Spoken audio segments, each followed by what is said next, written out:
2025 अब विदा ले रहा है और मेरा सौभाग्य है कि आज सपरिवार बाबा के चरणों के दर्शन करने आया हूं। उनकी कृपा सब पर बनी रहे, सब सुखी हो, सब निरोग हो, सबका मंगल हो, सबका कल्याण हो। आज 2025 के अंतिम दिन किसान, जो मेरे लिए भगवान का ही रूप है,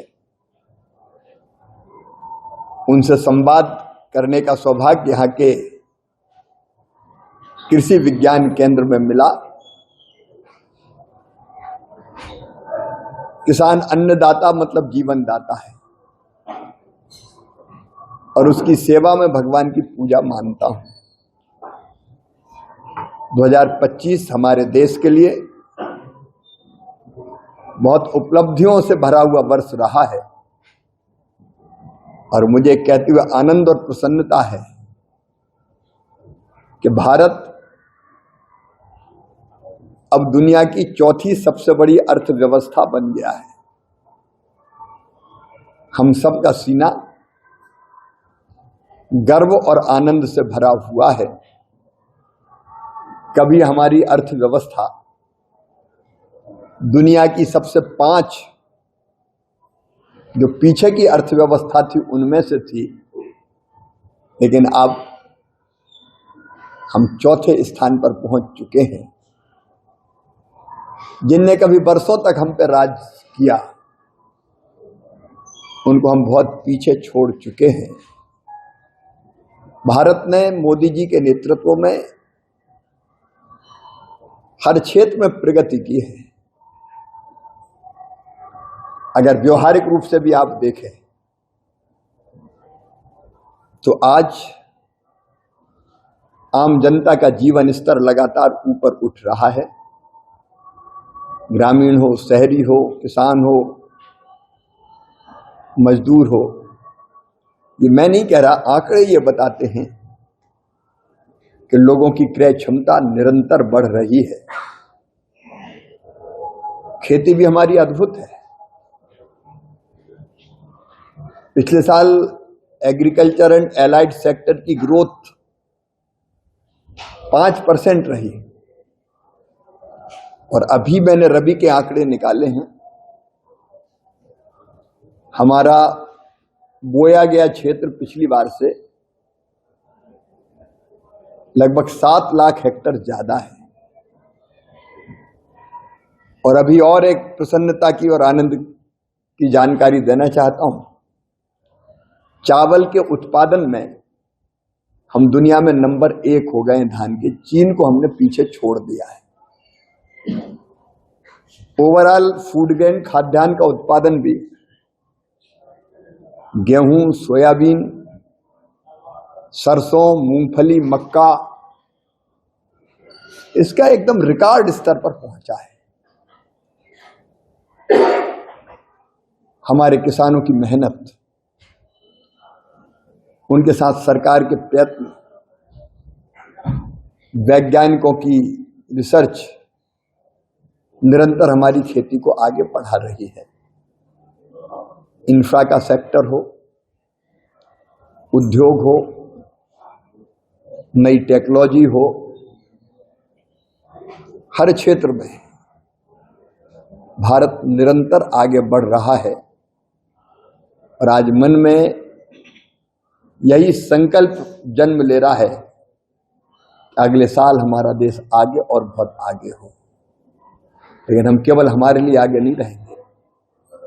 भारत विश्व बंधु भी है और इसलिए वसुधैव कुटुंबकम के भाव के साथ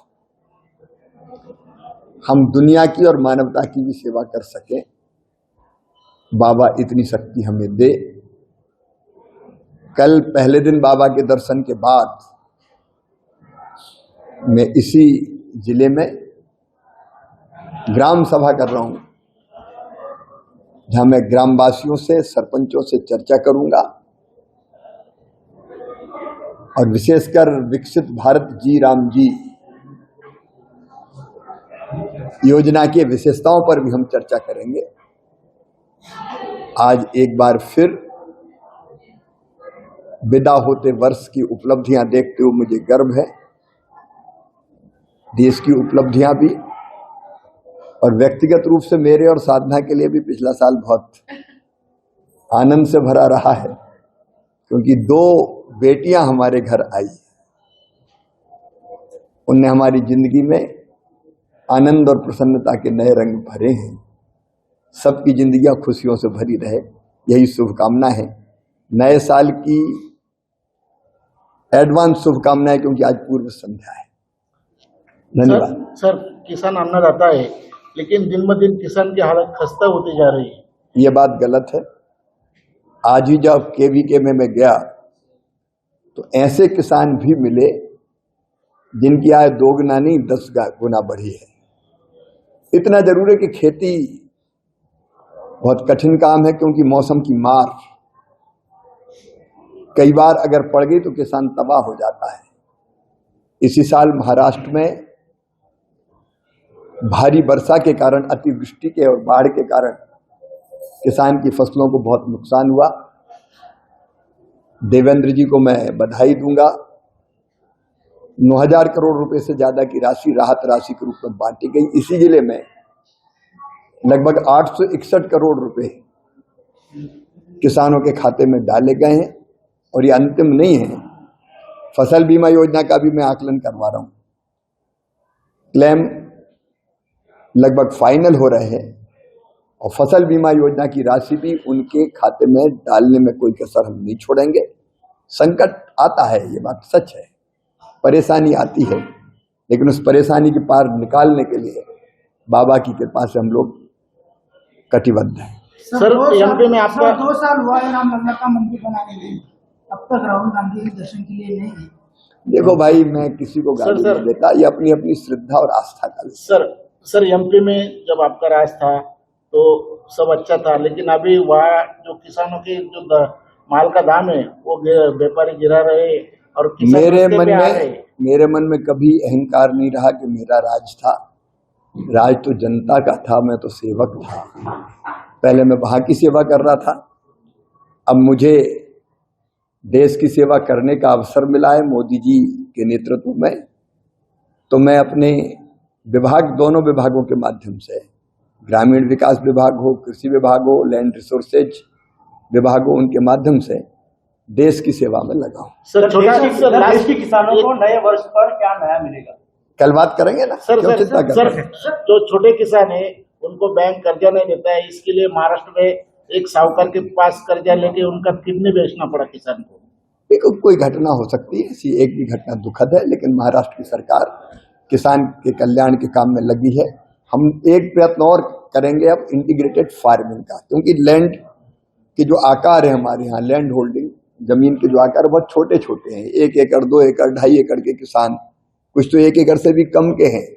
अब इसमें मुनाफे की खेती करना बहुत कठिन काम है, और इसलिए खेती के साथ पशुपालन, मधुमक्खी पालन, कृषि वानिकी जैसी कई चीजें और जोड़ के कैसे खेती और उनके लिए भी, छोटे किसानों के लिए भी फायदे का धंधा बने, इस दिशा में लगातार प्रयत्न करेंगे। एक बार फिर आप सबको शुभकामनाएं। बाबा के साथ साथ आपके भी दर्शन हो जाते हैं हर साल। Photo Himanshu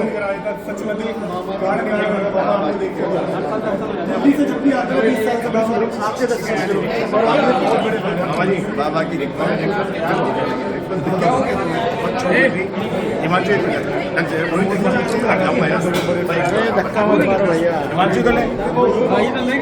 photo